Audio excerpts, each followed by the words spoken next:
అచ్చోసిన ఆంబోతు. ఇది ఒక ముఖ్యమంత్రి మాట్లాడిన మాట, అచ్చోసిన ఆంబోతు.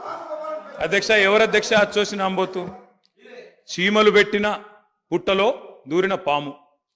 అధ్యక్ష, కాంగ్రెస్ అనే పార్టీలో పాపం మా బట్టన్న, మా శ్రీధర్ అన్న, మా దామోదర్ అన్న, మా ప్రభాకర్ అన్న, అదేవిధంగా మా ఉత్తమన్న, మా కోమటిరెడ్డి వెంకటరెడ్డి అన్న, మా దామోదర్ అన్న, వీళ్ళందరూ కలిసి పెట్టిన పార్టీలో ఇవాళ దూరి ముఖ్యమంత్రి పదవి తీసుకున్న ఆయన చీమలు పెట్టిన గుట్టలో పాముల గురించి మాట్లాడితే చాలా చండాలంగా ఉంటుంది సార్.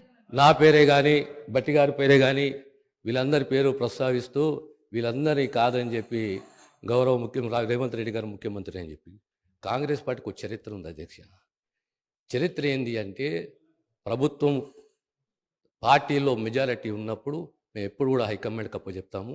హైకమాండ్ ఒక నిర్ణయం తీసుకుంటే ఆ నిర్ణయానికి మేము శిరసా వహిస్తాము, అది మేము పాటిస్తాము అధ్యక్ష. మేం చెప్పింది అదే అధ్యక్ష, మేం చెప్పింది అదే.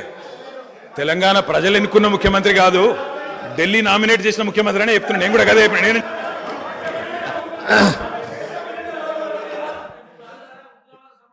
ఒక్క నిమిషం. ఈ సంప్రదాయం అనేది కొత్తది కాదు అధ్యక్ష. తెలంగాణ రాష్ట్ర ప్రజలు కూడా తెలుసు, కాంగ్రెస్లో ఈ సిస్టమ్ ఉన్నది, ఈ ఆనవాయితీ ఉన్నది. ఖచ్చితంగా కాంగ్రెస్ పార్టీ ఈ ఆనవాయితీ పాటిస్తుంది. ప్రతి ఒక్క శాసనసభ్యుడు కాంగ్రెస్ పార్టీ నుండి హైకమాండ్ని గౌరవిస్తాడు, హైకమాండ్ ఒక నిర్ణయాన్ని గౌరవిస్తున్న విషయాన్ని తమ ద్వారా గౌరవ సభ్యులు తెలియజేస్తున్నారు అధ్యక్ష.